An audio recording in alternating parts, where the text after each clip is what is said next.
Another day, another terrible. I'm kind of addicted now. Until I run out of video to watch, I guess I'm gonna be doing that for a little while. And she'd be pumping them videos, so I don't know. I guess we'll see. One thing is sure, when I saw the title of that video yesterday, I knew something was. I also knew that even though the title is traumatizing, I had to watch it. So here we are for another day. Again, this is from my YouTube channel. Another reaction to crime story. I feel like there's a competition to know which true crime story is the worst. But the title of this one is definitely disgusting. Sister finds out 18 years old brother has first time with mom's corpse and did the unthinkable with her brain.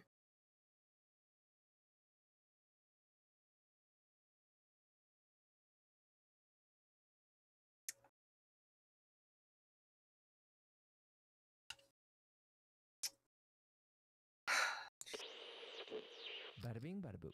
They say that eerie feeling never really goes away. It doesn't matter how many times they're called to these places. One person writes, every single time we're called out.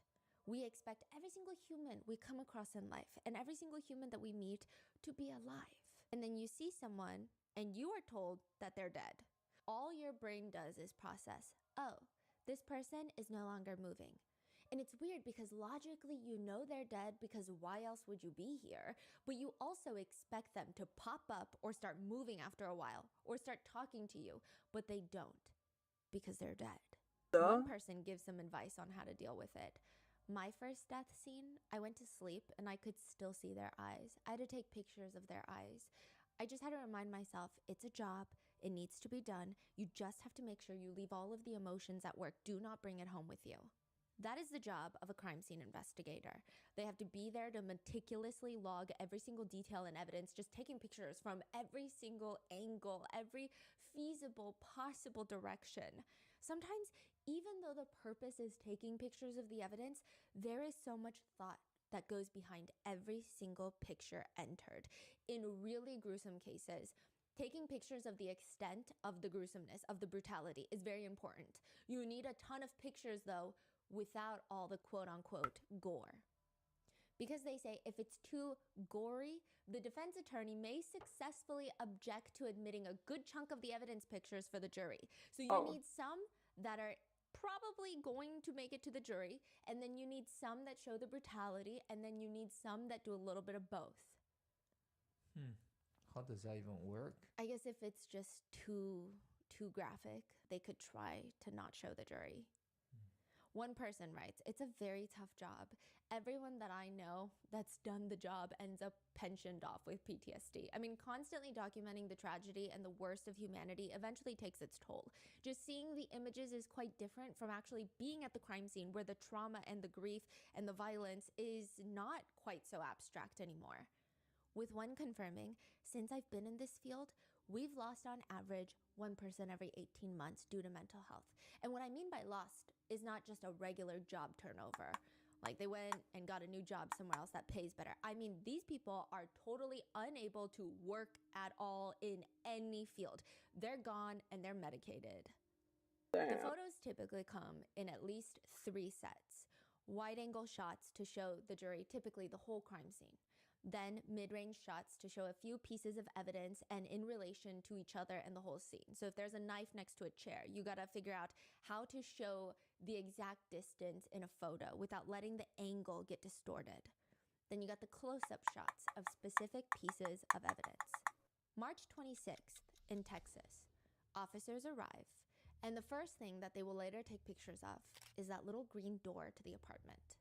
They take a picture. This is the door to the unit. Unit 1707 swings open, and the 2 officers are standing at the little threshold.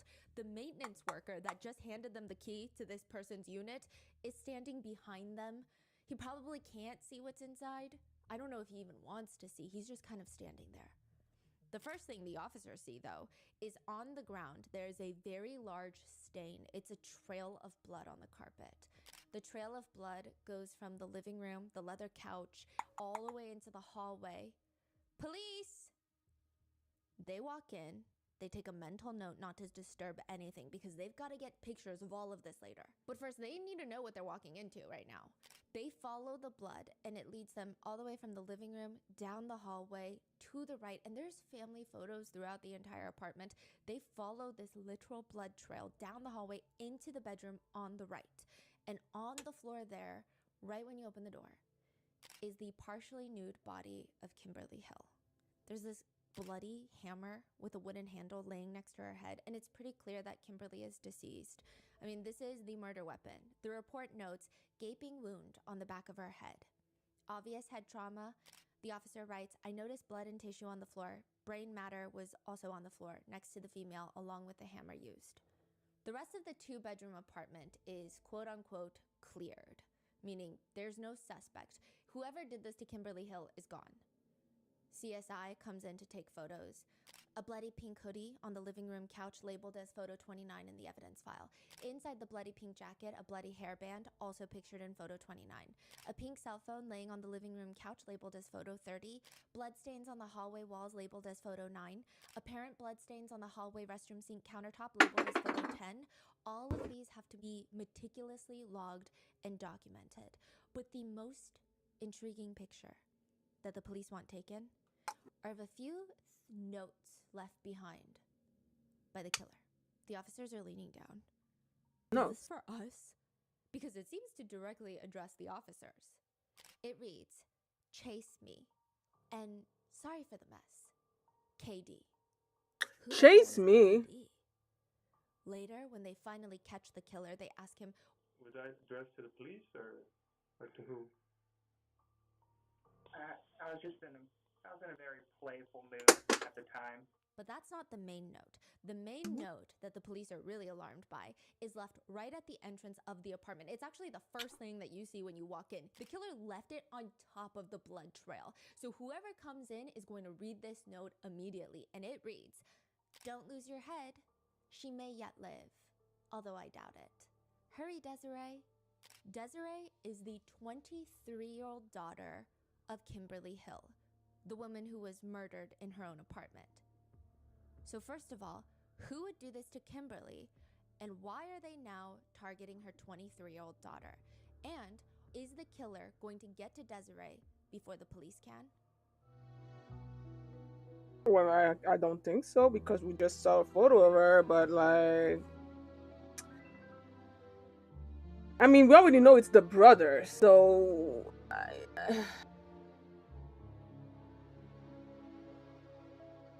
I thought I had family drama. We would like to thank Family today's drama sponsors who have made it neighborhood. possible for Rotten Mango to support the Joyful Heart Foundation. They are working to transform society's response to SADV, CA, and support survivors' healing with resources like education, advocacy, and policy change. This episode's partnerships have also made it possible to support Rotten Mango's growing team, and we'd also like to thank you guys for your continued support. As always, full show notes are available at RottenMangoPodcast.com. Today's case is probably one of the more gruesome cases I've covered in recent. There's mentions of SA, necrophilia, animal abuse. If you are sensitive to these themes, please take care of yourself, and we will see you in the next one. So with that being said, let's get into it. On the very long list of things that married couples maybe want to do on their off day together, this is probably the last thing on a 3-page list of bullet points. If a list exists, at the very bottom, it would read, the unexpected guest. This is the last thing married couples want to deal with. Timothy and Luanda are having their morning coffee in their hands. The doorbell rings. Luanda can kind of see out the window, and she sees the figure of like a man. Who is it? We don't know. And he waved to me like this. He said, come closer. And I said, yes. And then that's when my husband come around the corner. Timothy rests his little hot mug down, and he walks up to the small front door, swings it open. It's 10 a.m. on a Thursday. Like, you better not be soliciting for some insurance right now. How can we help you? Timothy is scanning the stranger up and down. He's quite short. He's scrawny. He looks He looks very slender. He's got peach fuzz mustache, thin wireframe glasses sitting on top of his nose. I know it's not good to stereotype people, but he looks like a coder. He looks like he A codes nerd. at night and is an engineer that works for Meta. Mm. He looks mostly harmless, if not cautiously friendly. But that's what you say about off days. You can't really plan for these surprises because 5 minutes after that knock on that door, the three of them are now awkwardly standing there. Luanda, Timothy, and this stranger at their door. Their backs are tense. They're just kind of standing awkwardly. If a drone were to pass over this tiny single-family home in Texas, you might think these people are aliens trying to blend in as humans. The three of them standing in front of the front door, not really talking, not really doing anything, just kind of staring. It looks like they're frozen. Okay. If the front door is open and the couple have a clock, you would hear it ticking from outside. The coffee's probably cold by this point. The two, Luanda and Timothy, are taking turns clearing their throat. The husband, Timothy, does try to take some initiative in this situation. He asks a few questions to the stranger, but all the answers are coming back very vague. I mean, perhaps some questions are better left for professionals. Maybe he should switch directions.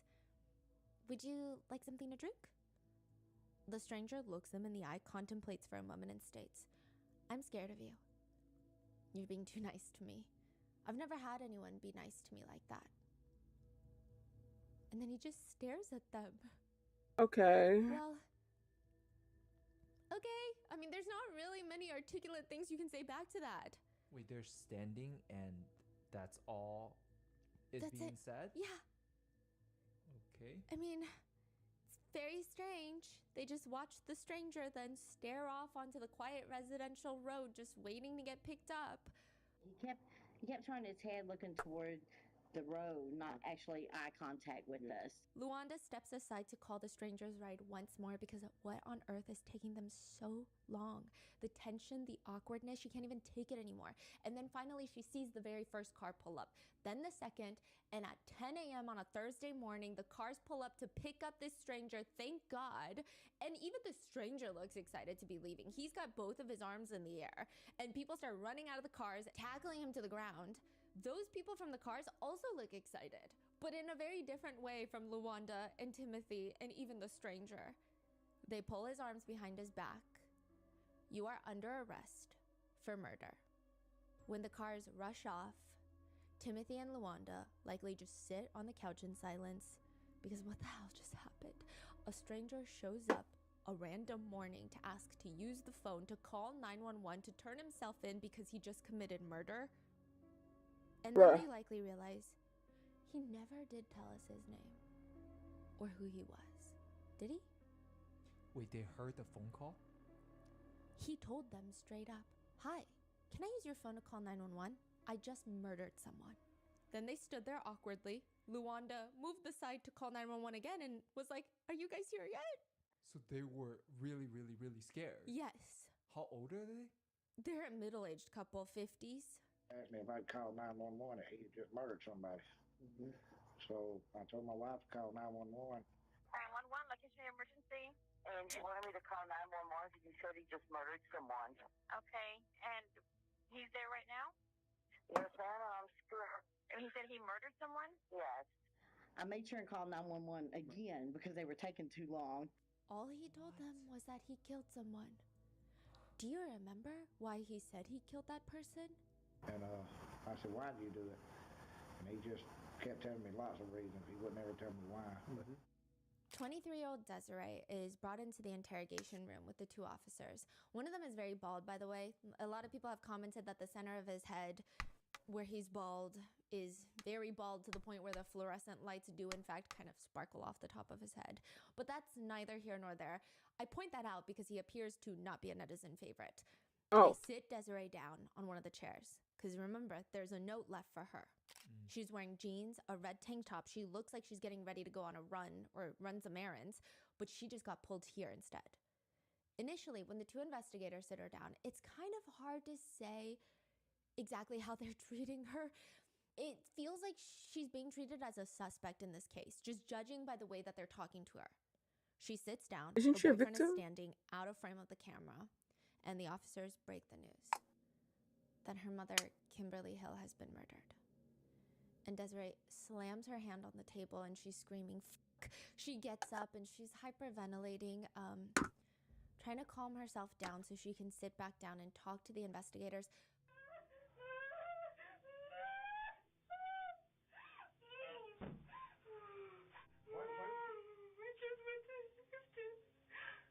You went to Houston? Did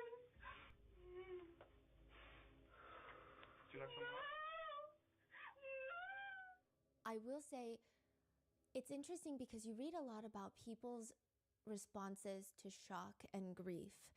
And a lot of the times you can feel the shock and grief in their responses, but it still feels a little bit further away. Her reaction feels incredibly relatable for some reason. I don't know if it's her age, I don't know what it is, but it's the way that she's kind of trying to pace and hold it together, and then she's sitting down and then she's standing up. She slams her fists on the table. She's clearly very distraught.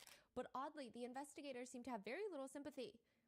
Desiree's gasping nonstop. It's like her body can't decide if she wants to collapse or keep sobbing. It doesn't make sense. In between breaths that she sounds like she's choking on, she's apologizing to the officers. I'm sorry. It's alright. It's alright. You're not doing nothing that's on his foot. She's sitting back down. She's screaming, "No, no, no!" And then it's all over the place. Her boyfriend is in the room trying to comfort her, but she's inconsolable. It takes a few good minutes for Desiree to be able to sit down, and clearly she's doing everything in her power to respond to these questions because every answer could be very helpful right now. The officers wait for her to be semi-calm, and then they break the news to her. We're gonna tell you this. We haven't told anybody else, but he wrote some notes before he did what he did. And we're worried about you because you were on the list. He was planning on killing your mom and killing you, and then leaving town. Desiree takes a second to absorb what she's just been told. She was on the killer's hit list. She rests her head in her hands and she just says, but again, if that note was left for Desiree, if the plan was to kill Desiree next, why didn't the killer come for her? Why is she still alive?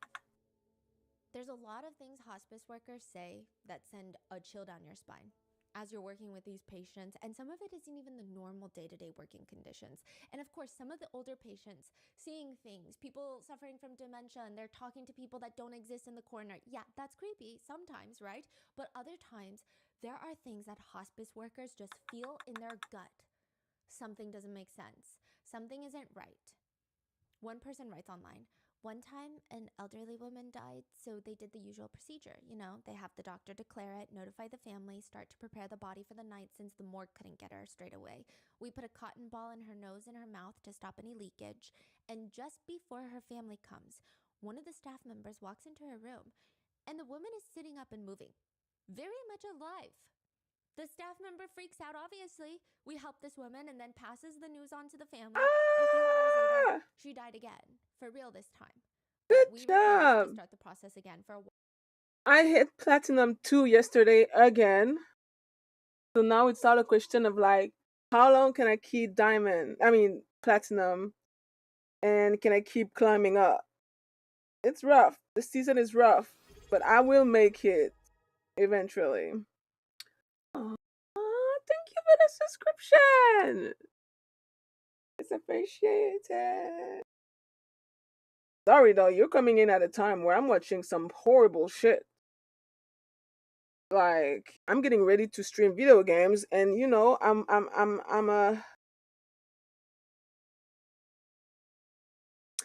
watching some horrible shit. So yeah. I will. I definitely will. I will tell you. I'm getting on later, so I'll tell you.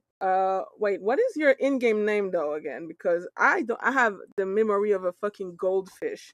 I have zero name recollection. So you're gonna need to tell me your in-game name again.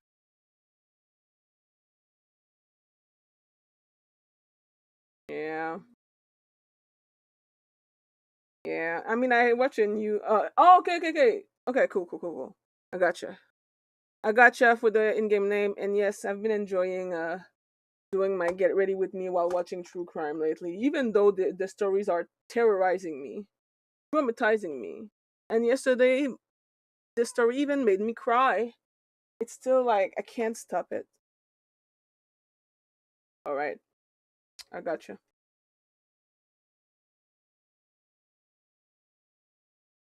Cool. Noted. I shall. If we're not already, if you're not already in my friend list, I'll add you. Let's get Wild, some just in win. Let's get case. me to diamond. I don't know. It was just weird. Certain things just make you feel like something's not right here. You just have a bad feeling about it. Celeste and Kathleen, they got a bad feeling about this. They show up to the apartment complex. It feels like they got a giant 10-pound watermelon in their stomach. Celeste runs a hospice center in Texas, and Kathleen is an employee, but they're not even here for a patient. They're here for the coworker, Kimberly Hill. She's supposed to show up for a meeting to discuss a few of the patients. She's a no-show, which doesn't make any sense. If anybody is on time, it's Kimberly Hill. She served in the Marines for a decade. Oh wow. Like, this woman shows up on time. She does not miss a beat. If she's going to, she's going to let you know. Celeste and Kathleen decide, why sit at work all day stressing out when we just drive over, maybe for the one time in her lifetime she slept in. They drive closer into the apartment building, closer into the parking lot, and they see a swarm of cop cars just parked Oh out boy. front with the lights on, which is alarming, but who's to say that every flashing light on a cop car is even meant for them? Like, what if this has nothing to do with them and they're just thinking too deep? They drive closer and closer in silence into the lot, and by the time that they park the car, they know because they can visually see all the officers going up and down, in and out of one unit, Unit 1707. Celeste and Kathleen are trying to talk to the police, but they're all, ma'am, back up. You cannot go into the unit right now. Can you just tell us what's happening? When is the last time you spoke with Kimberly Hill? Yesterday. We talked to her yesterday. She was happy. She was having a good day. What is happening? The autopsy for Kimberly Hill is multiple pages long, mainly focusing on the extensive blunt force trauma to the head. The external examination report reads, the scalp is covered by abundant brown hair. The eyes are gray. The nose and lips are unremarkable aside from changes described below. The oral cavity has native teeth in fair state. Upper back has a tattoo of a pair of eyes. She died 2 days before her 51st birthday. In addition, the brain has multiple lacerations, predominantly at the right side. The brain has scattered hemorrhaging. The anterior base of the skull at the left and right sides have fractures. The left subdural area has a 1/4 inch to a 4-inch moist subdural hematoma. In addition, identified within the hair of the scalp are bone fragments and approximately 100 grams of pulpified brain matter. To break that down, the injuries to the brain are so severe that there are actual tears in the brain tissue. So there's physical tearing of the brain matter. You know how skin can be torn? The inside of the brain is torn, which you're only going to get that from severe blunt force trauma to the head.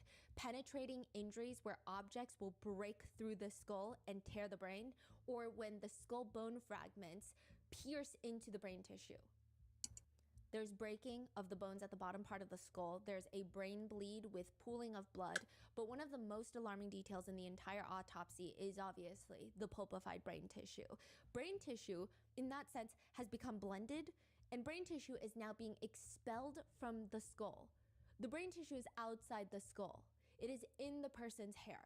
About 100 grams has left the skull. That's a deck of playing cards. That's a chocolate bar. That's a Dove soap.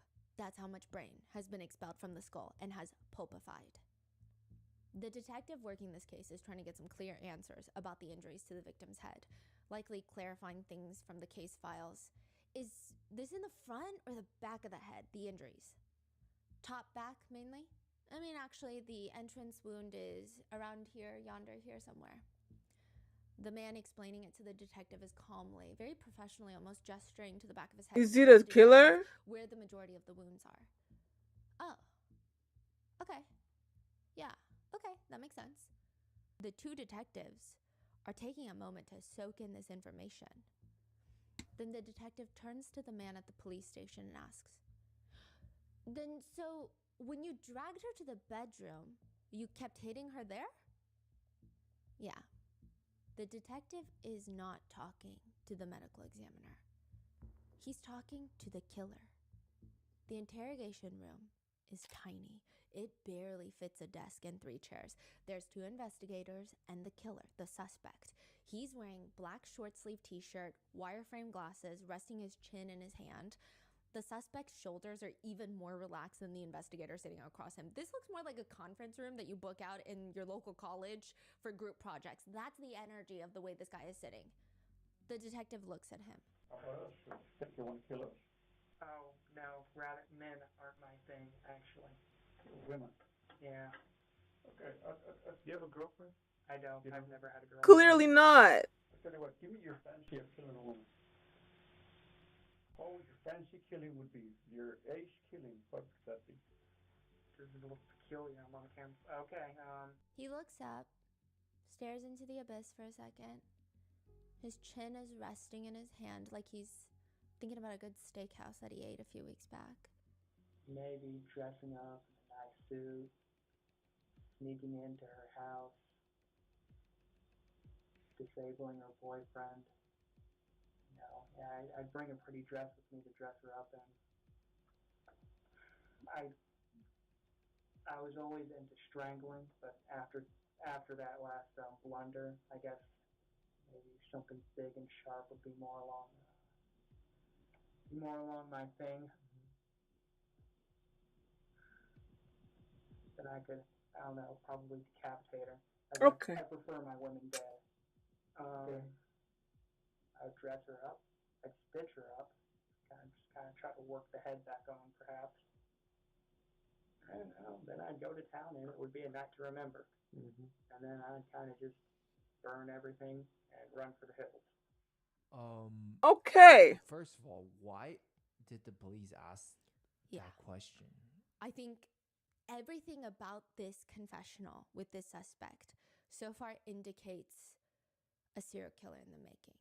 Oh, absolutely. So maybe that's why they asked. I will say the interrogators for this case are not widely liked. I think a lot of people think good thing the killer confessed because they were not going to solve this case. Oh. A few things that are psychologically intriguing aspects to his perfect crime. The first being that his perfect fantasy involves being nicely dressed in a suit. And he would bring a dress for his victim. Psychologists say the fact that his fantasy includes him dressing up in formal attire, specifically a suit, which in men usually serves as a symbol of status, professionalism, it carries some level of power. Then the fantasy of dressing up the female victim is additionally telling. They say the victim is treated as an object to be manipulated. Changing a Like a victim's doll. clothing is actually a form of asserting control over their body and their identity. Damn. The fact that he is dressed in a suit, the fact that he wants to dress the victim, that suggests almost a ceremonial aspect to the fantasy as well. And interestingly, in the fantasy, he mentions he's going to target a house with a couple rather than a woman that lives alone. Yeah. And the first thing he's going to do is disable the boyfriend. which means the offender may desire to demonstrate dominance over other men, potentially enhancing feelings of power. So he's not talking about Desiree. No, he's not talking about Kimberly. He's not talking about Desiree. This is his perfect murder. The perfect, like he would get the most satisfaction out of. The ultimate fantasy for him.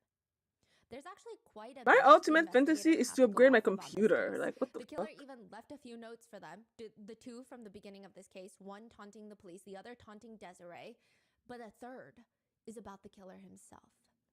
He writes at the very top, "Life resignation notice," underlined. I had a change of heart. I said I was going to do it, and so now I'm going to stick by my word. I am a man after all, albeit a hilarious one.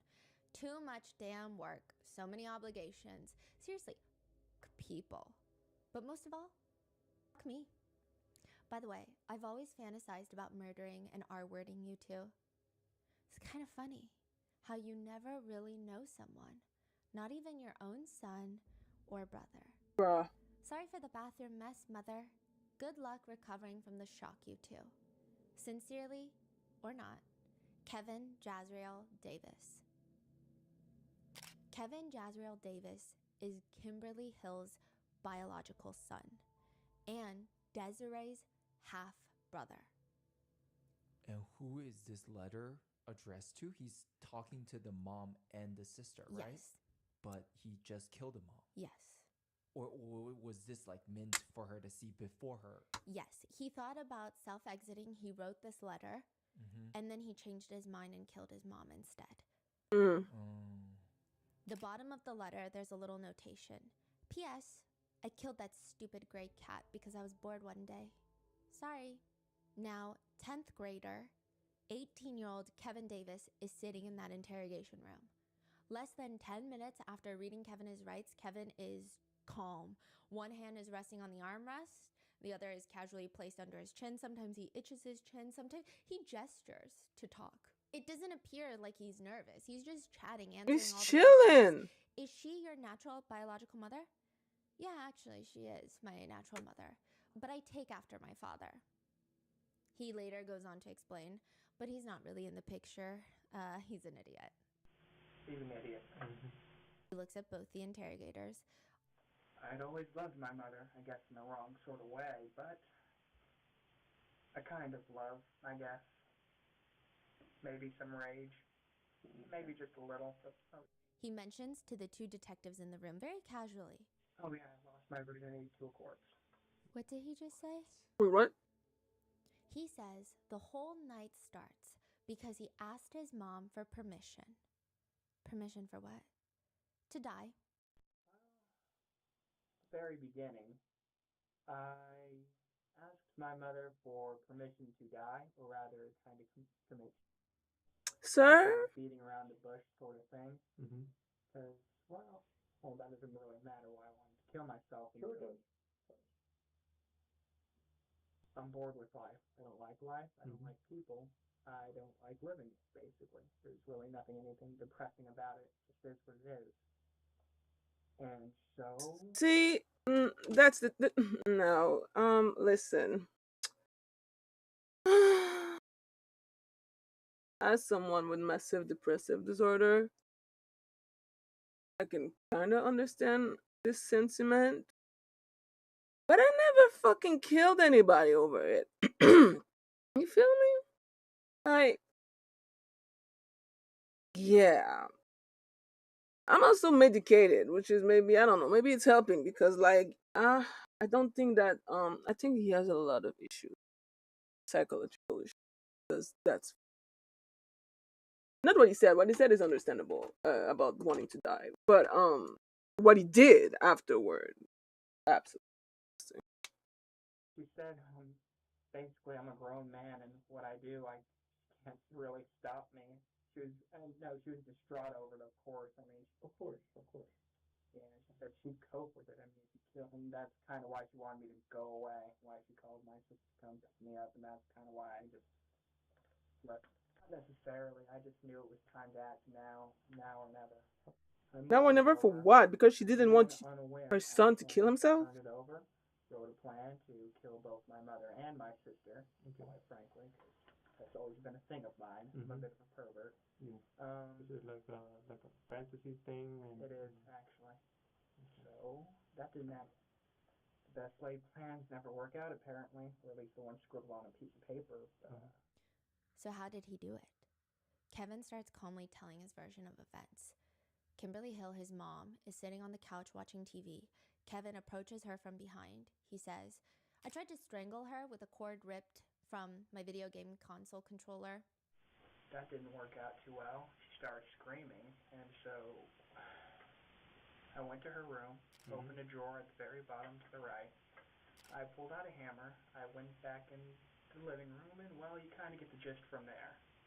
And, she was out pretty quickly. Kind of tried to play dead at first, but then I finished it.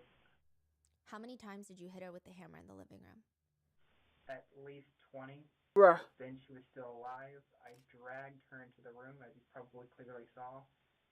He uses his hands to narrate. He sounds like an older Southern lady that's a little bit disgruntled at an establishment because they forgot to give her her ice water.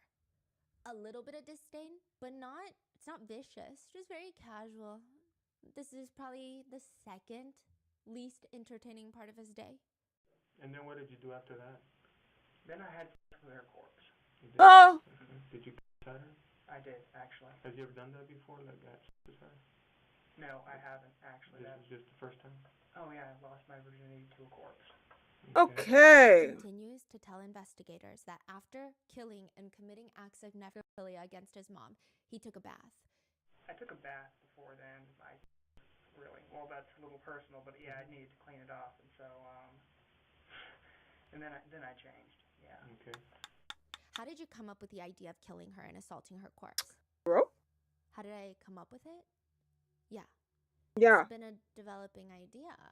He just shrugs and looks off to the side like, what kind of question is that? What do you mean? What kind of question is Like, how did that? you come up with the idea of breathing? I don't Oh know my for that. God. That's the attitude. Okay.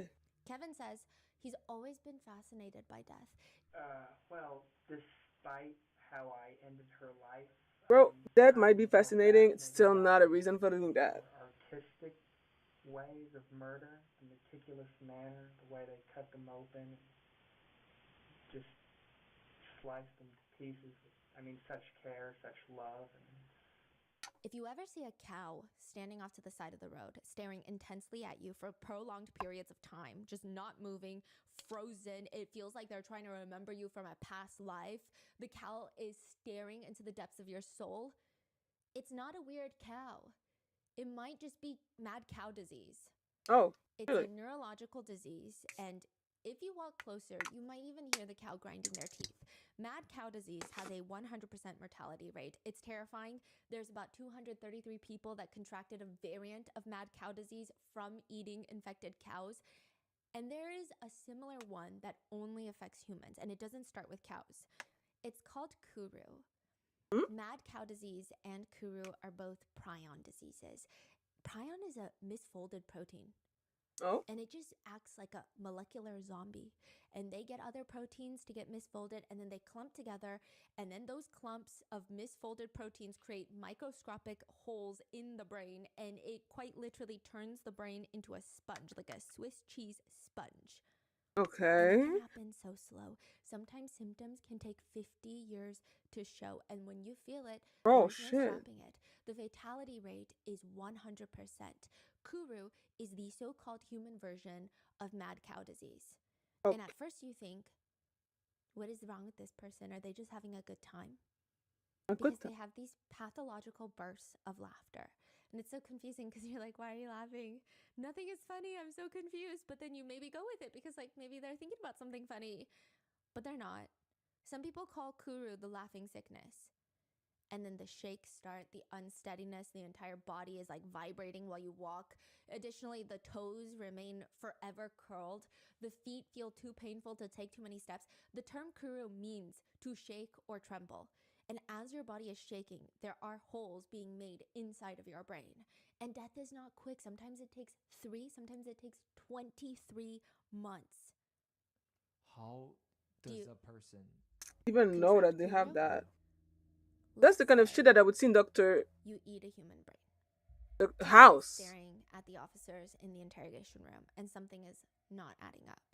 The officers need to figure out, is this murder or is this capital murder? So in the state of Texas, if he kills his mother and then commits acts of necrophilia, it's regular murder.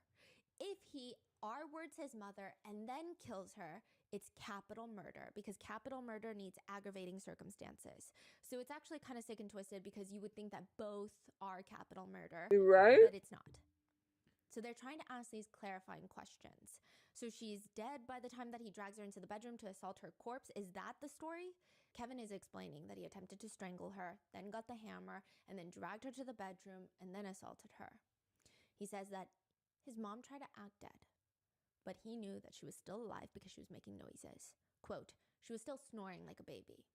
Which, side note, some context, I feel like unfortunately this comes up every now and then in these cases. When people suffer from severe blunt force trauma, they may sound like they're snoring at times.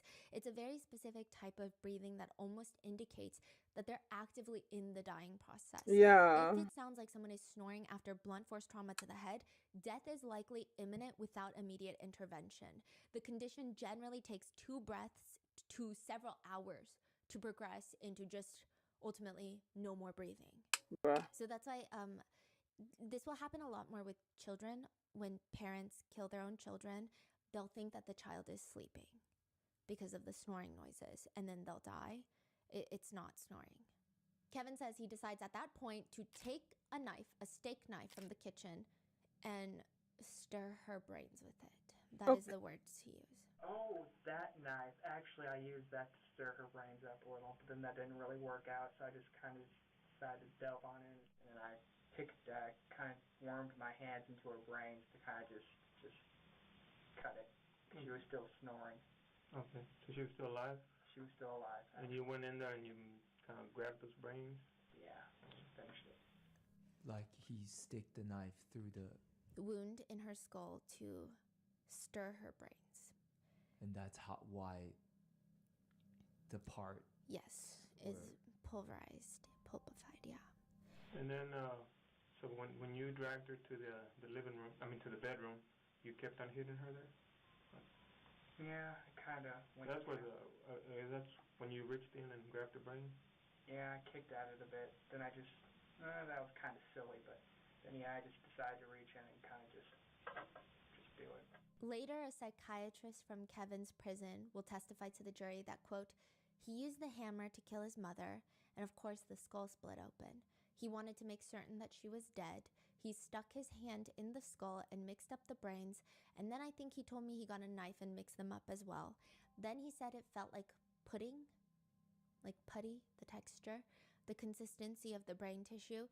He said that he also tasted the brain. Near the end of the interrogation, the officers asked Kevin, after the murder, after the necrophilia, quote, so you were covered in blood?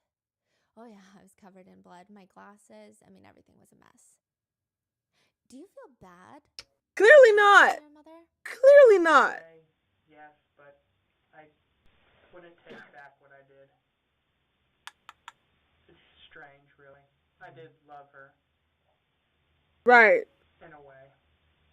Bruh. Can she be mean to me? Oh, no. She's been the best mother. Oh my god. She did? Oh, absolutely nothing. No, If I was to ask you, what did she do to deserve this, what would you answer? absolutely nothing. I'm a cruel, disgusting person. Yeah. The only Okay. reason that he didn't go after his sister, like his original plan, is because, well, I decided against it because, well, I'd had my fill of killing, and I didn't.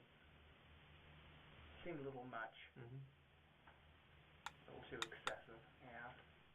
but he did leave that taunting note to her, which they ask him about, and he starts touching his ear a little bit, like he's talking about a distant family member that's got some problems. You know, my sister, she's a good girl, rather sensitive.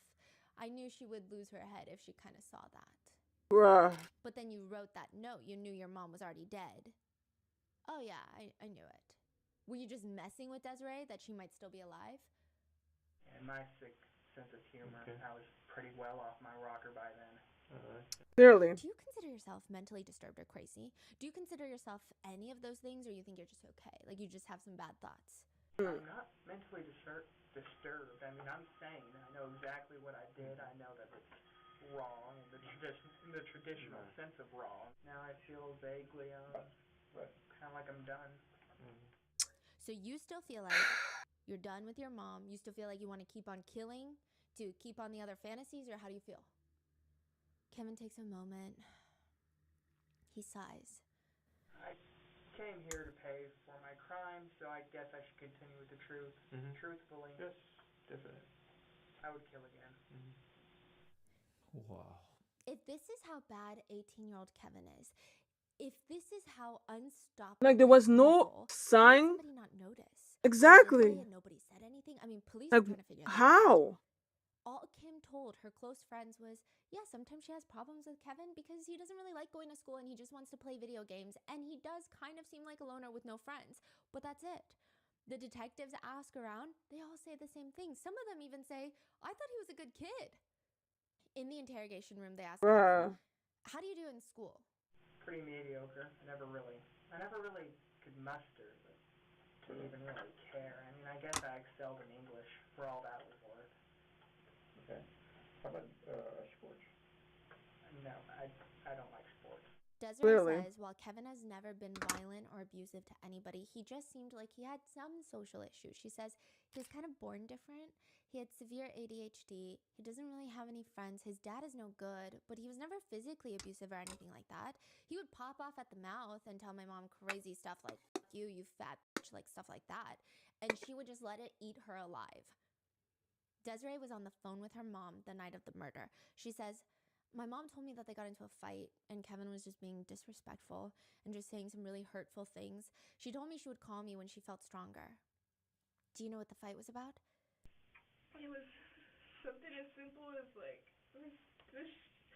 this commercial came on for like eHarmony or some dating site or something, and he just out of the blue said, "Yeah, Mom, you gave up on love," and she said, "No, Kevin, I didn't give up on love, but even if I wanted to find love and I couldn't and have anybody over because you're here." And I mean, that's my mom really, she loves this kid, you know. She was just, it's not like they had a horrible like relationship. Mm-hmm. He really I can't think right now. She just bought him $100 jacket and she knew he would just throw it on the floor just because she thought he liked it. She cares about him. My mom told me last night that he screamed. I wanted to say this for such a long time, but I don't give a fuck about you or my sister if you guys died. It's crazy. You know, this kid is spoiled to death in there. She was just really upset and I was trying to calm her down. So the cop did tell her that it was the brother. Yeah. And what was her reaction or... That was the reaction from earlier in the episode. Oh, she's like up and down and... hysterical, screaming no. Out. Yeah. Okay. Has he always had a few issues? Desiree says, when he was little, out of nowhere, he would just draw shit that was bad. People getting shot, stuff like that for no reason. Oh, wait, how is my brother doing in all of this? Was he just straight-faced? Yeah, he's here in the other room. He's confessed to doing it, so he admits doing it. He's got no bones about it. Your brother's a little strange. He had no indication in the past that he was violent.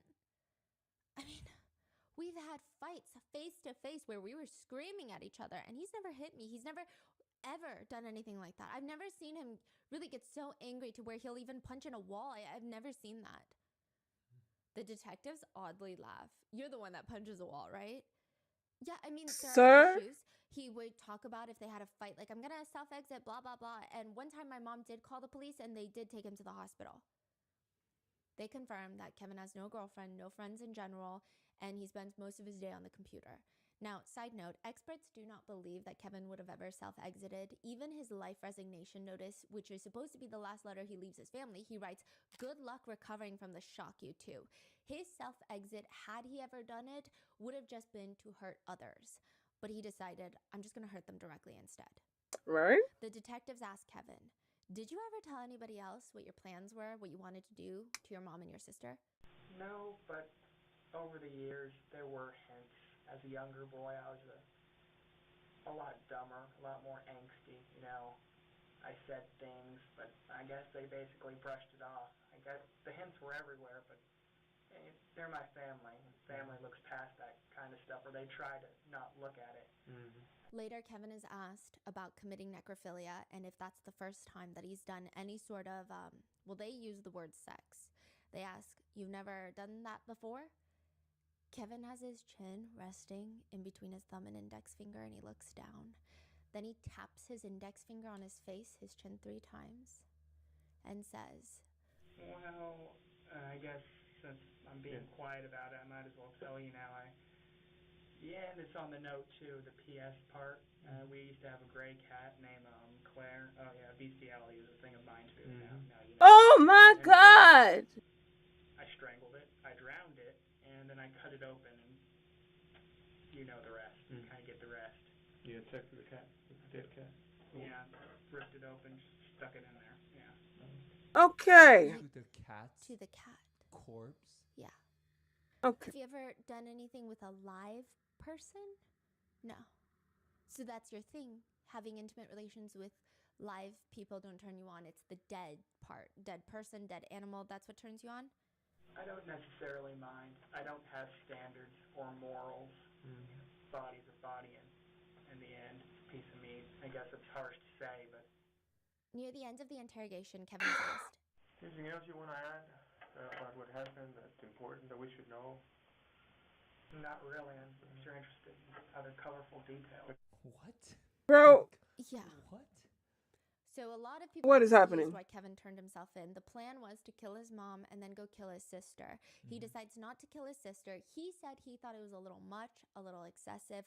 However, a lot of people think it's because she probably was living with her boyfriend and he decided it wouldn't end up happening. Like he would be overpowered by the boyfriend. And that seems to be a part of his fantasy, is to disable the boyfriend. And if that doesn't work, it would be the opposite of his fantasy. So then he says he got on his bike. He rode all night long. So he's biking. The murder takes place at 8 p.m. and then all night he's biking. 10 in the morning on Thursday, he shows up to a random person's house and he decides, I'm not going to do it anymore. Like, I'm not going to go on the run. There's no point. I think that he genuinely knew that his odds on the run, because he didn't have a plan, were not good. So after the murder, he wrote those multiple notes. Yes. One is for the cops. Yes. One is for the Desiree, sister. yeah. And he left it at the front door. Yes, because he thought the sister was going to come over. I don't think that he thought that the people at work would call in a wellness check. Oh, so that's how the police came before Yes. the work people came. Yes. It was a wellness check. Yes. Turns into a... Yes. And then simultaneously, he's at a random person's house in the town over asking to call 911 because he killed someone. And that triggers more police to show up to check on Kimberly. Oh, okay. He's very calm throughout the entire part where he shows up to Timothy's house and his wife's house. He even says about that night bike riding, I kind of zigzagged around like an idiot. I had no idea where I was going to go. I mean, it was a little leisurely because, after you murder someone, after you cross that kind of line, you don't really think about what you're going to do next. And then they call 911. Timothy and Luanda, and they're remarkably calm. 911, location emergency. Yes, ma'am. Someone just knocked on my door. He's here at my door right now, and she wanted me to call 911 because he said he just murdered someone. Okay, and he's there right now? Yes, ma'am. I'm scared. And he said he murdered someone? Yes. Okay, is there any way that maybe I can speak to him? Would you like to talk to 911 on the phone? Bro, this is so casual. So, as I said, I murdered someone, actually. You said that you killed her? What happened? Well, I killed her. I guess it'll come out in court. What I'm saying is, did you shoot her? Did you stab her? Or I bludgeoned her with a hammer? Okay, sir, we're going to get somebody over there. Okay? Okay, bye. He tells Timothy and Luanda that he's been walking the train tracks all night crying before he decided to turn himself in. Luanda said she was very scared, don't get her wrong, but she was also kind of confused on whether she believed it or not. She says, Brian. In a way I did, but in a way I didn't. I thought maybe he might have been on medication or something, because he was just too calm and just, nonchalant about everything. It's like she thought maybe he's on drugs and thought he did that, but not really. Yeah. As to why Kevin answered Luanda and Timothy's questions, like, why'd you kill someone? He says lots of reasons. He explains, I was using their phone, so I thought I might as well tell them when they asked me questions. They had questions, and I'm using their phone. Timothy was supposed to be at work that day, but called off, which a lot of people think if Timothy had not been at that house, he might have committed murder again. It seems like he is scared of physical confrontation of other men. He's a bit scrawnier. He likes to, take advantage of people that might be vulnerable to him, whether that be his mom because his mom loves him, or whether that be a woman that is smaller in stature. But people suspect without Timothy, he might have tried to kill Luanda, but didn't have the courage to overpower him. When investigators asked Kevin how long he's felt like this, he said, It's around my preteens, actually. Yeah. Do you ever seek any kind of medical attention, psychological, and you feel like you can cope with that? Nope, I never really seeked help, actually. I just accepted it as a part of me. I wasn't really ashamed of it. It just was what it was. According to forensic analysis of his computer, there are computer files, image, video files, web searches for R-wording, torture, and corpse-related sexual fantasies. And as for Kim, a lot of netizens are distraught knowing that everyone, Kevin, Desiree, both say that she was a good mom. She did nothing wrong. She did not deserve this. But he still killed her in a way that, because I think Not saying that any parent who is killed by their child deserves it in any sense of the word, but I think a lot of people are comparing this to serial killer cases. Jeffrey Dahmer, Ed Kemper, a lot of people that might have complicated, well, Jeffrey Dahmer not as much, but Ed Kemper had a seriously complicated relationship with his mom. Yeah. And a lot of people thought he's headed in that direction to become a serial killer, except his mom was not overtly disciplinarian with him. His mom was not overpowering or doing anything that typically triggers these serial killers. Mm. Again, if she was, it's still not her It fault. was just. It's just, it doesn't make sense to a lot of netizens. Yeah, yeah. So exactly like what is going on with Yes. him, right? And unfortunately, there's not a lot of information on Kimberly. We just know that she served in the Marines for 10 years and she was working in hospice, and a lot of her patients' family members adore her. Oh. She also clearly cares a lot for her kids. In the bookshelf in her room, she had a note displayed inside of a glass picture frame. It's a handwritten note. Left early to make your day easier. Love you. See you after school. Kevin. The fact that she framed that's probably the most loving note she ever got from Kevin. In the interrogation room, Kevin is asked, tell me, what do you think should happen to you? What do you think your punishment should be? Whatever the judge, the people, the jury deems fit. I can rot, I can suffer for years, or I can be given the death penalty, whatever they think. What do you think you deserve? Killing your mom. Having sex with your mom. I deserve to rot and suffer. He adds, I don't expect people to think very highly of me after this. The DA's office offers Kevin 60 years in prison, but he rejects it, which is interesting. So either he or his attorney thought that he would get less with a jury trial, which is crazy. He was found to have a personality disorder, but ultimately declared sane. During the trial, the jury has shown the interrogation footage, and as they're watching him confess to likely some of the most heinous crimes they've ever heard uttered on this planet, when that video is over, he swivels around in his chair, faces the jury, and smiles at them. During impact statements, Desiree comes to face her brother. The whole time, he's just shrugging, sighing, as if he's getting a lecture from an older sister. Which Kim's is gonna use. dad, his grandfather, tells him, I don't quite know what to say to you. You killed your mother. You just don't do that. You took the only person who had your back, and now you're all alone. He's cracking his knuckles. He's smiling. He's stretching his legs. What? When witnesses are asked to identify him, he waves and smiles at them. It takes the jury less than an hour to convict him. Well, duh. But because he was not charged with capital murder, he will be eligible for parole March 25th, 2044. What is that? Like, how old will he be? So he'll be like 50. Wow. Too young. There's no reports of what's his issue. Like, what? Personality disorder is The mainly only thing. Yeah. And he is held in a facility that focuses on psychiatric issues. But I don't think he's going to get out for parole. But legally speaking, he is eligible. And a lot of people say this is one of the most disturbing true crime cases that they've ever come across. A lot of people feel like he's Edmund Kemper in the making, a notorious serial killer. Others are just upset at, quote, justice. They say this thing is eligible for parole. Others are just having introspective moments. I mean, there are probably hundreds of thousands of people like this on Earth. It's insane to think that they dwell amongst us. With one commenting, to be honest, this guy sounds like an 8chan edgelord basement dweller who admired serial killers but wouldn't have the balls to become one. He's a wannabe killer. And yet he did who's become really one. just a sad loser who just watched way too many sick, intimate videos and gore. Others believe that his mom is wrong. This is crazy. Some people say that when he told his mom that he was going to self-exit that day, she didn't do enough to stop him, and that's what triggered this. But others argue, or some people argue, no, the mom must have been abusing him somehow, we just don't know it. To which a lot of netizens write back, he's just plain old evil. People say, oh, he must have been abused. He's just straight up evil. I don't know why it's so hard for people to comprehend that he's evil, and evil exists in the world. He's sick, he's evil, he's psycho. That's the comment. Others are upset with how the investigators are treating Desiree, writing, these two detectives were so unprofessional and treated the poor sister dreadfully. Their conduct was unbelievably terrible.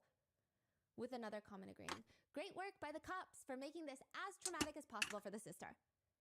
Some even point out the 911 operator. The way the 911 operator handled this was incredibly unsafe and ridiculous. Asking her to make direct, prolonged contact with the brutal killer, like, can he talk on the phone with me? And the police not showing up until after the second call? With another writing back, yeah, 911, what's your emergency? There's a killer at my door. Okay, can you put him on the phone for me? And Bruh. that is the netizen reaction to the case of Kevin Davis. What are your thoughts on this case? Let me know in the comments. Be safe, and I'll see you in the next one. Bruh. What the fuck is wrong with people? Huh?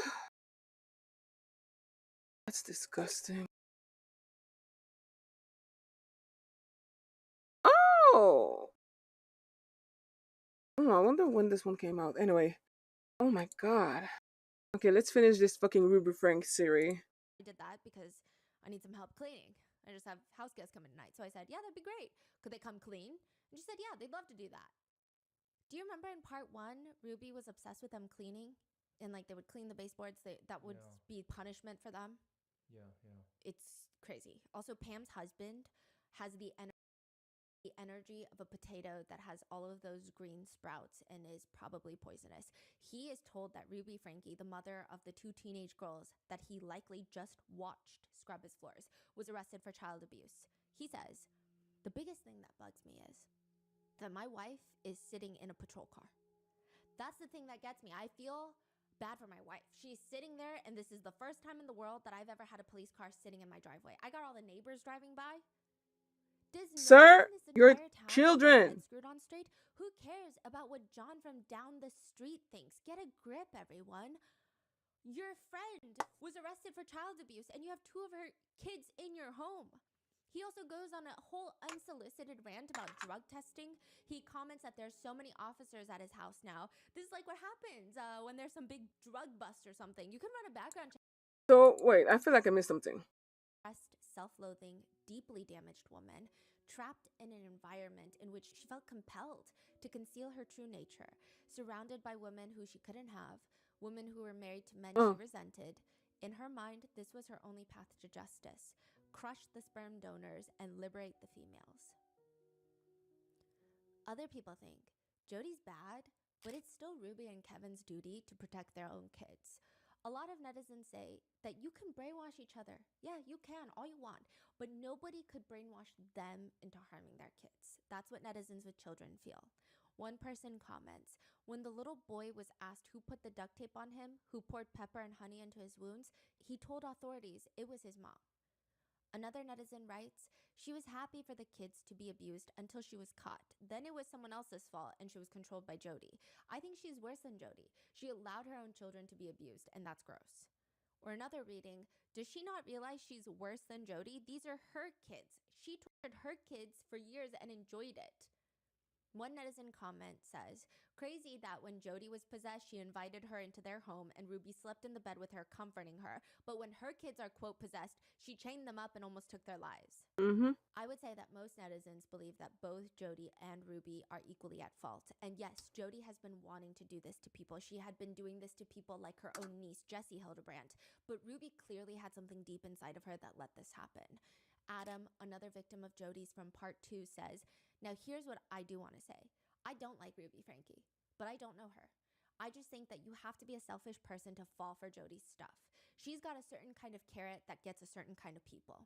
But Ruby Frankie would have never done any of this stuff if Jody Hildebrandt hadn't been the mastermind and just completely created this. Sherry, Ruby's own daughter, states in the new documentary, looking back on it, I don't think Ruby's a good person. I think she was already an abusive mother before, and then obviously it escalated dramatically in the last couple of years. And the fact that Ruby went as far as she did, I wouldn't blame that on Jody. She just set off things in Ruby that were already in her heart. But one person that does not get talked about as much is a woman named Pam Botcher. Pam is the president of Connections Foundation, who also happens to be a mother of 7 and a grandmother of 14. If you go on the Connections website, it's all about Jody, Pam, and Ruby. They were known as the 3 Musketeers. Now, not that Kevin is arguably the most credible person according to the internet in this case, but in one police interview, he mentions, again, if they find the pen papers, quote, if you're interested in Pam Botcher, that's going to tie Pam Botcher to all of this. What's in those documents? What's in the pen papers? And Pam is accused by netizens of going in and getting rid of the pen papers before the police get access to them.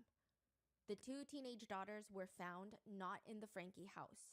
So the two You at Pam? youngest kids were found in Jody Hildebrand's house, which was like 300 miles away from the Frankie home. The Frankie house was empty. Police knocked down the doors. They searched the entire place, cleared it. The kids are not in there. The kids are eventually found in Pam Botcher's house. They track them down.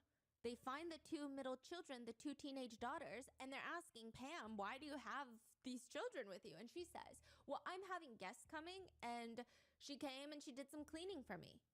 Talking about the teenage girls. Well, I'm having guests coming, and she came and did some cleaning for me. That is crazy. Pam and her husband are standing in the doorway, not letting the officers in, but also not leaving the house, which the officers are instructing. The officers do have a warrant for Pam's home, but it's in his car, and he doesn't want to risk anything happening to the girls who are right there in the living room behind Pam and her husband. So they're demanding, like, we just need to see that the girls are okay. Like, we have a warrant. It's in the car. Like, we gotta. And again, maybe some people are rude, but I would be concerned. I would not be annoyed or ticked off if the police were making sure two children in my home were okay. However, the part that really gets me about Pam is the officer is trying to explain that she's just detained. She's not under arrest. They simply have to make sure the children are okay. They say, as long as she's not tied up and bound, because, and Pam responds, I did make her scrub the floor. Those are my friends' daughters. Okay. So your friend's daughters then? Yeah. Okay. Yeah. Is Ruby Frankie's daughter. Okay. She's a friend of ours. She comes over and helps me every once in a while to do cleaning and stuff.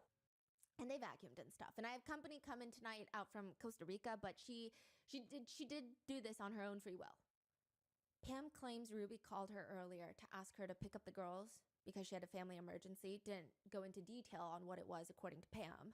Pam continues. She said, would you mind watching the girls while I'm gone? She was leaving. I said, yeah, I did that because I need some help cleaning.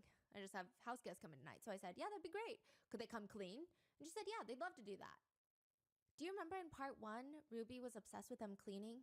And like they would clean the baseboards. That would be punishment for them. Yeah.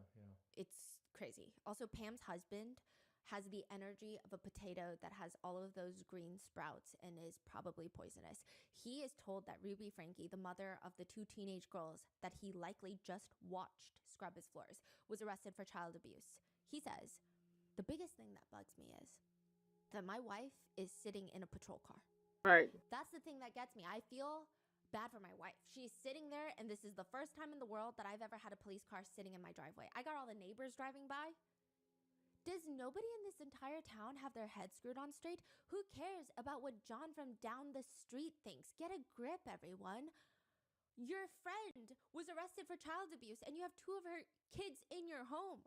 He also goes on a whole unsolicited rant about drug testing. He comments that there's so many officers at his house now. This is like what happens when there's some big drug bust or something. You can run a background check on me. We're not too concerned with that right now, sir. Been drug tested. I've been everything, you know? Is that the only way to detain someone, though, is to put them in handcuffs? Again, concerned about his wife. Pam is fine. Pam's a grown-up. It's fine. Is there not one single adult in this case that cares about children more than themselves and fellow adults? I'm so perplexed. I want to know too. Pam's gonna be fine. She's in the back of a cop car, AC blasting. They probably have the radio on for her. She's fine. And then he goes back to, at least you guys don't have the lights flashing, right? That would be even worse. I never had a police car in my driveway. Later, when more officers arrived to question Pam, she says confidently that the kids were here to clean her house. She also stops mid-sentence, mouth agape, just staring at the road, and she says, oh, I was going to say, if that was one of my neighbors, that would be embarrassing. She complains, I know you were just here trying to do your jobs, but these girls come to clean my house, and pretty soon I'm in the back of a police car, and I'm like, oh my gosh. I mean, I know it's not your fault. You're just trying to do your job, but I don't even watch scary police shows or anything. I'm such a scaredy cat. Okay, pick me, Pam. A netizen comments in all these interviews, not one person who is detained or questioned asked if the children were okay. Like, that's crazy. Another comments, why is the couple not shocked that their friends are being accused of child abuse? They need to be investigated as well. Picking up your good friend's kids to have them clean your house, zero concern when hearing about the child abuse allegations. They're all in some sort of child abuse cult, it seems. Jody's Maybe. niece, Jessie, says that they remember Pam back in the day when they were held captive in Jody's home. They state, when I was living with Jody, Pam Botcher was around. She was Jody's best friend, and I didn't realize that she was connected in this. I mean, I have very strong feelings towards Pam because of not what she was directly applying. She wasn't actually involved, but she was one of the people that was constantly surveilling the surveillance of reporting back to Jody.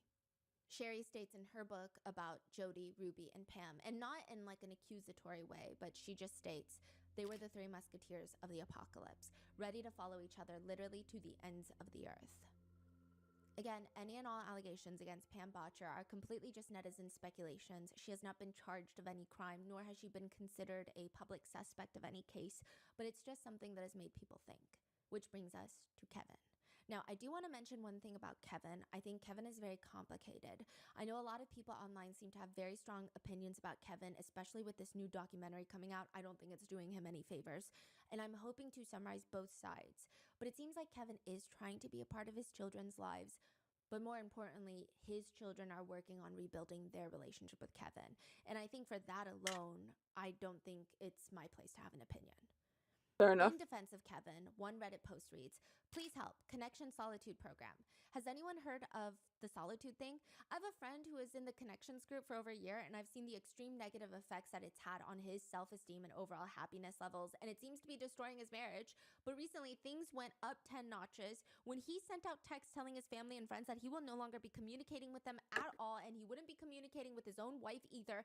It has been about 2 months since anyone has heard from him. He didn't even call or text his mom for Mother's Day. He says he's doing his time of solitude until his connection with God has improved. We're all extremely worried about him. Any advice would help greatly, especially if anyone has information on this solitude program. Thanks in advance."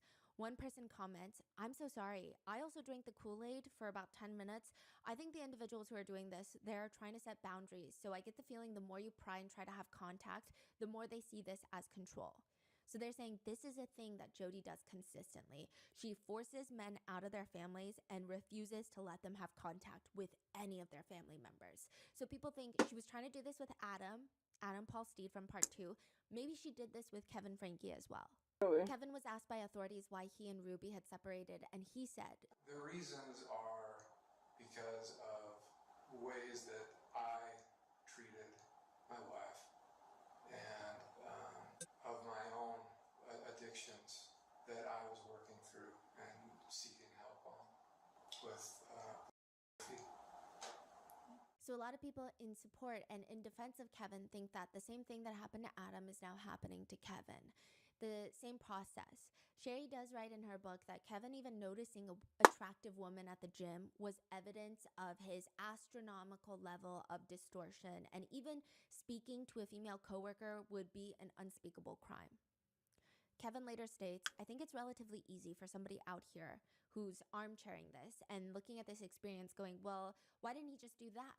I would have done that if it was day one and Jody came to me and said, yeah, you're selfish. You need to go into separation and repent. I would have told her to take a hike." But he's saying the indoctrination was slow.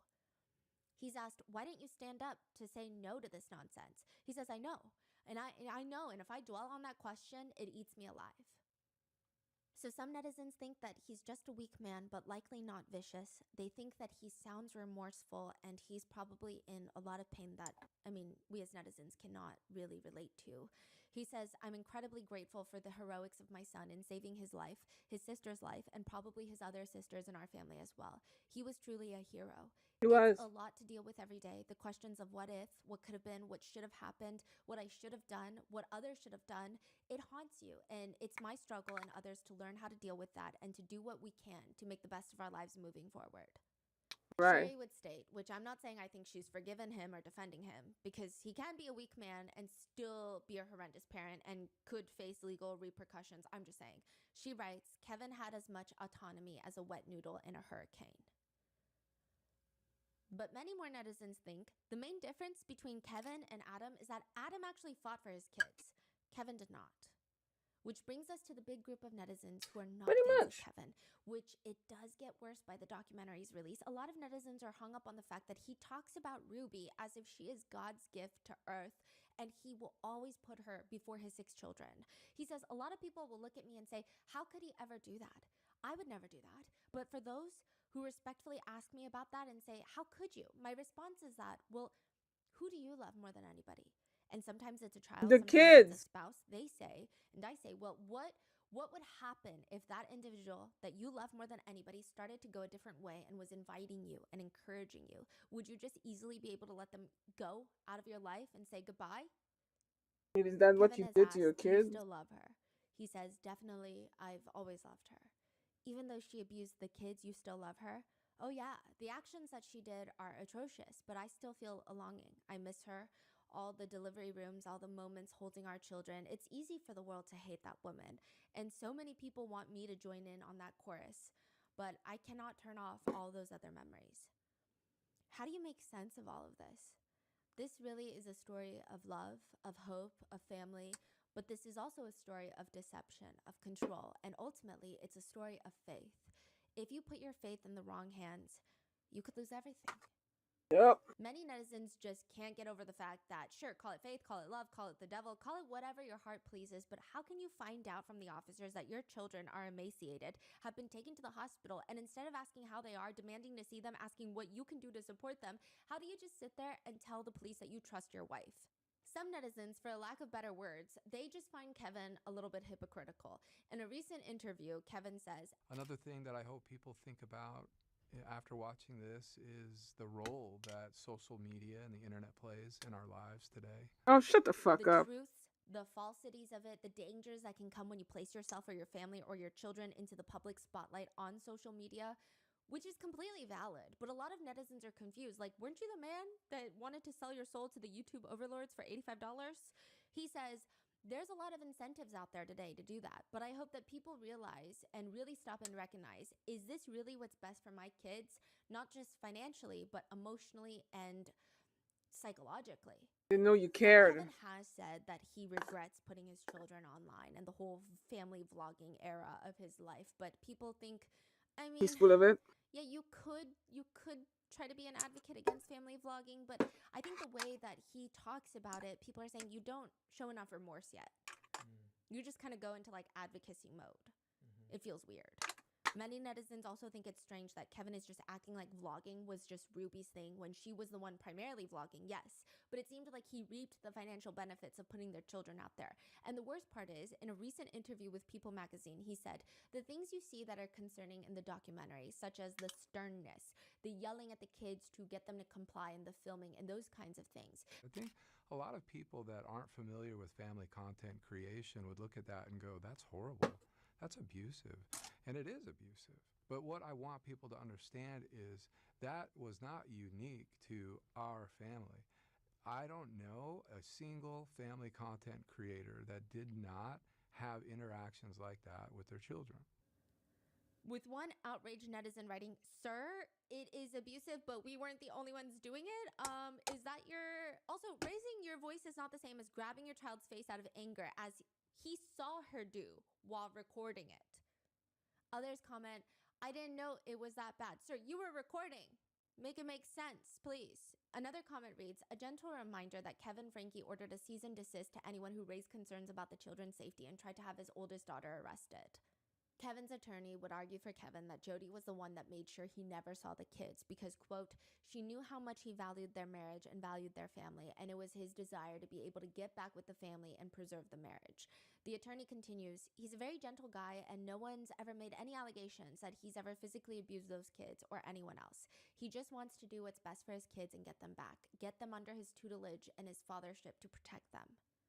Many netizens feel, "I don't buy these excuses. You left for a year and completely cut your kids off. Your therapist tricked you into child neglect and abandonment? Yeah, okay, no one's buying it." A lot of netizens are conflicted, writing, "I always had the impression that Kevin was pretty weak and just let Ruby take the lead. It's obvious now. It's still hard to imagine how he saw everything that was coming out of Jody and he still allowed her access to the kids with him totally out of the picture. He was both victim and perpetrator to some degree." I think It is the belief of many that Kevin's true saving grace are his kids, that they are somewhat in his lives. Otherwise, I think the internet would rip him apart. I think the fact that Chad is trying to have a relationship with him, Sherry, I think while more wary perhaps, she seems to be open to the idea of one day having a relationship with him, though she still calls him Kevin. It seems like that is his only saving grace. The fact that Chad even said to my dad, I understand that in order to get his family back and not run into problems with my mom and our therapist, he had to obey her rules and follow each step. But one comment just reads, after reading Sherry Frankie's book, you can see the extraordinary work that she has done to be in a better place, and Kevin is nowhere near his daughter's presence of mind, which she did with zero assistance from her father. Kevin needs to work on his own accountability, lessen the blame and excuses, and find a backbone that he never had as a protector. Others think that Ruby's siblings and parents are also at fault to some degree. Oh. Some netizens have expressed frustration, stating that the siblings must have known something, and could have done something to protect the kids. Bonnie, Ruby's sister, has publicly come out to condemn Kevin, saying, the one person that could have done something and had the legal right was Kevin. It was Kevin's job to check in on things, and he did not.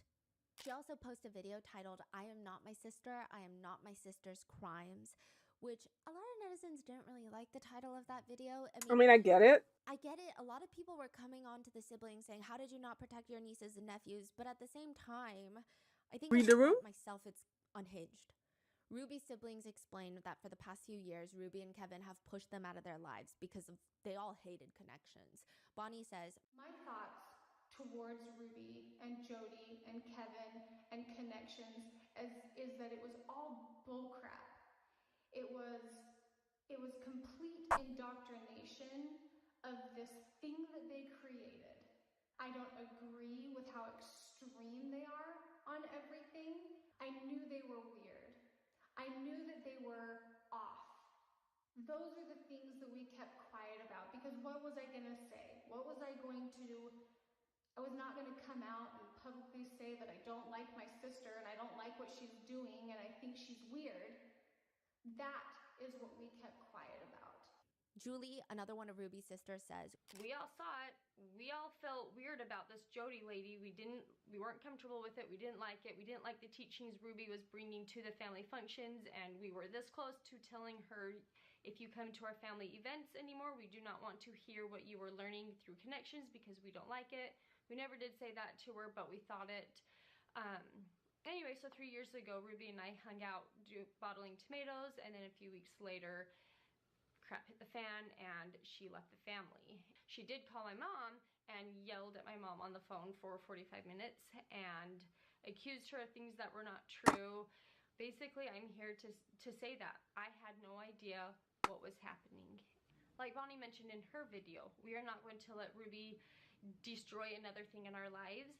We have our platforms where we try and bring brightness and positivity into other people's lives, and that is why we didn't talk about Ruby in our content for the past 3 years. Sherry writes in her book, it took around 2 to 3 years before Ruby would cut ties entirely with her family. And as I watched Ruby delete contact after contact from her phone, I couldn't help but wonder, was this healing? I will say, I don't think it's right for people to blame Ruby's siblings and I don't think parents it's right for things either. that they would not have known, because we don't know what they knew. We don't know how much Ruby They was were learning, not even how part of much her their life. nieces and nephews were disclosing with them. Probably not much. But I do think a lot of netizens didn't like their reactions. It came off very angry, and it came off a little bizarre. I get It it just though. felt like they wanted more sympathy for the process that they as a family unit were going through, rather than just feeling protective over their nieces and nephews. Making things even more complicated is that most of Ruby's siblings are family vloggers. Some of them are more aggressively family vloggers, and some of them are more vloggers that show their families, which Sherry has been an incredible advocate for passing laws for family vlogging and child influencers. She recently got a bill passed in Utah legislature, and they are waiting for the governor to just sign it to become law. It's a bill aimed at protecting children of family vloggers. It would require parents to set aside a portion of their earnings into a trust fund for their children. Kind of like if you had a child that was in Hollywood, you have to set aside money for them for when they turn 18 if they're working as a child. And there's another part of that bill that is, when that child turns 18, they have the right to request the removal of any and all content that they are featured in. Period. Utah is one of the biggest states for family vlogging, so this is Really? monumental. And again, please read Sherry's book. I think even if it's like, yeah, family vlogging is bad, by reading her book, it does provide such a visceral perspective that honestly, I think it changed my brain chemistry on pretty much everything that has to do with family vlogging. Sherry stated before, I would tell myself it doesn't matter what they say. I know how I feel about myself. I think I believed that for a while, but I would always find myself just checking comments on Instagram, on YouTube, just to see what people had to say about whether it was good or bad. It's like, okay, I just want to be aware of what people are saying, I guess. And personally speaking, I could probably work myself into a full-blown panic attack just by going and seeking out negative comments on the internet. And I'm an adult with a whole support system. Sherry, I mean, this was when she was a child. I read through old snark forums, not on Reddit, like a different website that should never be named and should not even exist. 4chan? These are comments from 2016, before Ruby Frankie was canceled. The comments that people are leaving about Ruby Frankie's children, about literal 7-year-olds, were some of the most disgusting things I've ever read. You would think that these children committed grave crimes against humanity. It was really deplorable. I mean, I genuinely had a crisis in the middle of the night one night where I'm like, who are these people? Are these adults doing this? Because that's crazy. Who seeks out these forums and goes on to have lengthy discussions about how much they hate, first of all, a 7-year-old child, and second of all, a 7-year-old child that they had never even met before? Sherry details one comment stuck with her, which was, Sherry is such a kiss ass. She's always ratting out her siblings and trying to be Ruby's favorite. So smug. Sherry remembers thinking, and she writes in her book, I'm not sucking up. I'm surviving. There's a difference. She says, family vlogging ruined my innocence long before Ruby committed a crime. I promise you that my experiences are not unique and are happening to child influencers all over Utah and the country. So this makes everything kind of trickier considering Ruby's siblings, many of them are still making family vlogging content with Sherry's cousins. And some of them have pivoted, so they show way less of their kids now after everything that's happened, but some of them have not. One of Ruby's sisters would even state that her vlogging is very different from 8 Passengers because her kids have a choice. They have a voice and they have a retirement fund growing for them when they turn into adults, which of course netizens have very mixed feelings about. As for Jessie, Jody's niece, they say one of the worst parts of Jody's abuse is that she makes you believe that you deserve it. They say, I was in it. I believed it real strong. Even when all this stuff was going on with Jody, what made it so much worse is that I kept on internalizing it. I fully believed it. I fully believed that this was God's will. And if I had just put myself over to the Lord, if I had just prayed more, if I was more faithful, that all of this would end up being for good. That I truly needed everything that Jody was doing. I deserved it and I needed it. In this case, it was really extreme, where the abuse was so extreme, but then if you bear it, then you would get these moments of immense reward from her, and it's just such a psychological theory. They continue, the prerequisites of this is already instilled in the Mormon church of having to earn love. This has affected my life forever, for the rest of my life. It's this whole thought of, if I try a little harder, if I do a little bit more, maybe they'll love me, maybe they'll accept me. It took me over a decade to get to a point where I didn't think that I was actually evil. Even their parents did not want to face the truth. They basically told them along the lines of, whenever Jessie would display anger and pain at what they went through with Jody, they would just tell them along the lines of, get over yourself. It must be so hard for you to carry around such toxic emotions all the time. They say, it doesn't stop. This nearly killed me. This has affected every aspect of my life, every single part, my ability to have friends, my ability to have partners, my ability to hold down jobs. I mean, I have complex PTSD from this.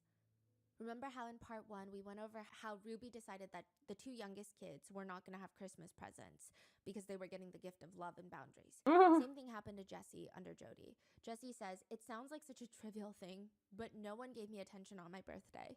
Jody informed me, it's your birthday, but you don't deserve any attention for it. You didn't earn it. You didn't earn the right to be special, so no holidays were celebrated for me. I didn't receive any presents. Adam Paul Steed from part 2, his marriage and life was ruined because he went to Jody for therapy on the recommendation of his church bishop. He went to Jody's sentencing and he said, when I saw Ruby Frankie, I saw my ex-wife sitting there saying the same exact thing. My ex-wife would have said the exact same thing Ruby Frankie said today. Which was what? Was it a thank you note or? And just like all of the, Jody made me do this. And a lot of other women would have said the same thing. You have no idea how many victims are out there. Their minds have been messed up so much with this. The prosecutor said that he said the children thought it was their fault. All of the adult men think it's their fault. All of the women think it's their fault. Jodi Hildebrandt grows off people's pain and destruction. And when she sat there and said she loved the children, I almost fell out of my chair. The only thing, look at her version of loving children, is finding a way to make them hurt, and more than anything possible, it's like an energy she feeds off of. Jodi doesn't love children. Jodi is like Ted Bundy. Chad, the eldest son, was in the documentary and has been very transparent about how he's healing and dealing with everything. He's very active on his social media accounts. I think that you guys should go and show support if you'd like. He went viral recently for his TikToks about Ruby. He has one where he says he got a tattoo for his mom. He wipes his arm and there's no tattoo. Or another one where he shows Mr. Beast making contestants sleep on a beanbag as a challenge, and he said he would have killed it. A lot of netizens are glad that he's able to find ways to cope and heal, and using humor seems to be a good method, hopefully. Good for him. He's also a realtor, so if you guys have realtor Aw. needs. He's a realtor! Chad says, I definitely hate the things Ruby did. I have no contact with her right now, and I don't plan to anytime soon. But then again, she's still blood. She's still my mom, and maybe down the road eventually, I'll have a conversation with her. Chad is asked, do you miss her? He said, I miss a mother figure. I miss how she was when I was very young. But I think what she's going through is deserved. I don't think that she should get out till all the kids turn 18 years old. But that doesn't mean that I don't have love for her.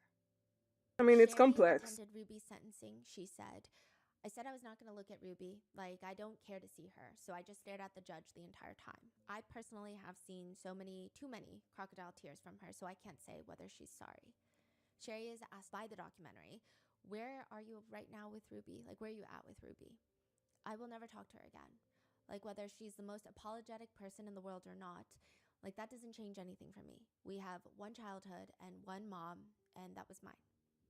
Sherry says, I'm still angry about what she did, of course. That's never going to go away, but I'm living my life, and I'm not letting her take any more of that from me than she's already taken. As for how she feels about Kevin, she states, I would never forget the pain that he caused, ignored, and enabled. He has not been absolved, but I have chosen to release the burden of resentment that I held against him. By doing that, I was granting myself the freedom to heal. She has since announced that she is engaged, and she is closing the public chapter of her life.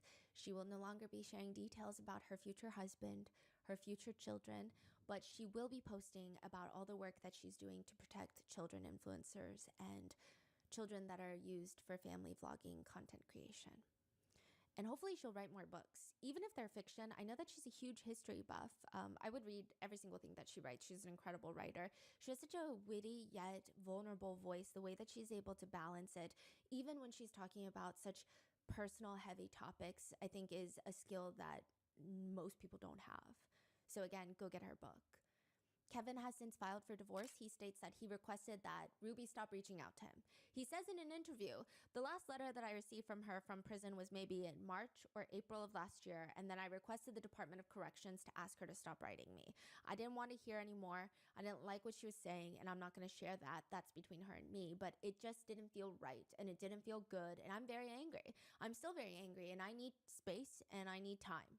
I'm not ashamed to say that after being married over 20 years to that woman, I truly did and still do love her, but that doesn't excuse what she did, and it doesn't excuse how she hurt our children and how she hurt me. And there's some things, there's some bridges that you just can't cross and then cross back. She burned the bridges. As of today, I'm still working through the divorce. We're trying to reach a settlement. It's been a long process.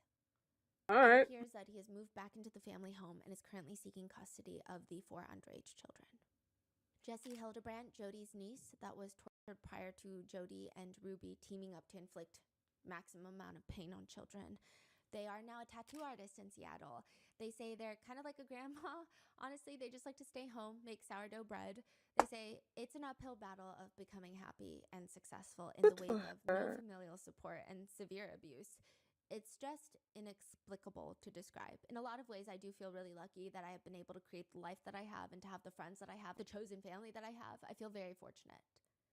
As for Adam, Jodi called him the most threatening, scary person that she had ever dealt with. Adam says, I guess that's my new claim to fame, the most threatening person in Jodi's life. I will be along with Jesse because I have the truth. And because of that, so many people will come forward. As for the case, Adam says about Jody and Ruby, how dare you think you could do this and get away with it? Jody is far worse than someone that physically abuses kids. She got into their heads and makes them feel helpless and hopeless. I'm up at night. I can't even explain what it's been like to have to wait 15 years for Jody Hildebrand to go to prison. Life is short, and this lady stole more innocence from my life than any abuser did. He's remarried to an Egyptian Syrian doctor. He says, she's got her feet on the ground. She grounds me. Whenever I have trauma, just in 2 seconds. She means the world to me. Now we have Aww. this beautiful little baby boy. I took a bath with my baby boy this morning and with my wife, and it was intimate and beautiful. And so to the long line of predators in my life who thought they could steal that from me, well, they can't. And nor can they. Victims feel like they have no innocence. Find your innocence again. Find good friends, good people, find love, and find meaning. I promise every victim out there that you will go through a lot of negative feelings and trauma, and a lot of people will just try to push it out the window. Embrace it. Pull your trigger so much that they no longer work. Stand up with your chin high knowing it'll cause a hurricane for a while. But What's happening? You're going to live in the free world, not in bars or cages with triggers everywhere. Have a complete different philosophy that truth leads us to freedom, not to complete and utter control. And don't feel sorry for me. I'm going home to the cutest, most beautiful, fun wife and baby and life that's going in the right direction. So don't feel sorry for me. And don't ever think that Jody is a super powerful lady. She's not. These abusers, they're not. The ones that have chosen to abandon love are not powerful people. About Adam Paulsteed, one netizen comments, it's chilling how they turned a true victim into a make-believe predator. Shocked at how easily Jody exploited Adam's trauma and how stupidly the wife accepted it. Jody is clearly a sick sadist, but the wife sounds like an insensitive fool. Stupid or not, I hope she's haunted for life about what she's done. Another reads, Adam's story was heartbreaking and extremely enlightening. I feel for him and his family, and hearing everything that he's went through was so hard.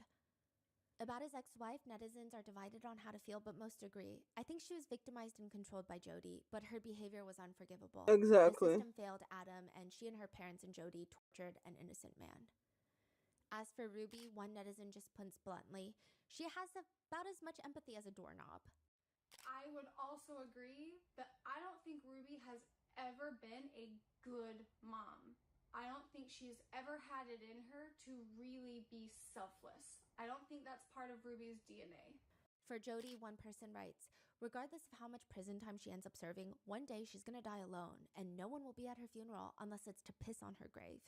She's incapable of being loved or loving anyone in return, and I love that for her.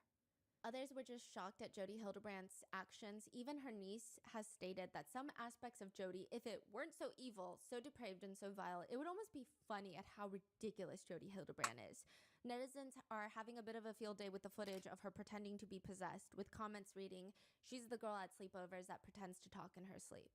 Others speculate, I think she was pretending to do that so that Kevin wouldn't question the weird noises coming out of her bedroom.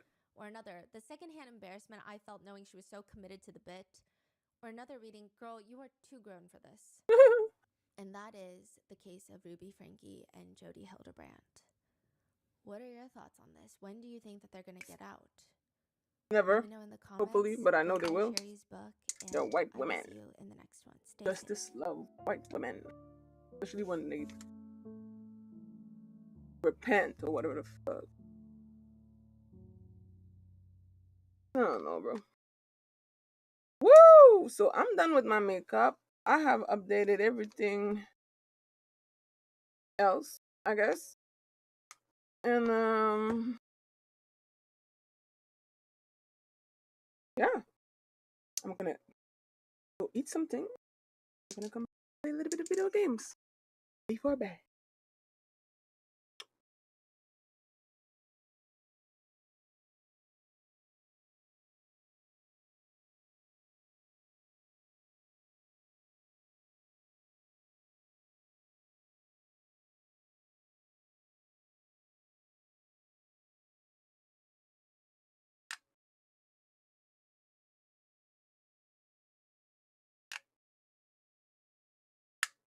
Truthful, and it starts right now. Right now, it's saying that you f***ed up, because I believe. Why do these cops treat him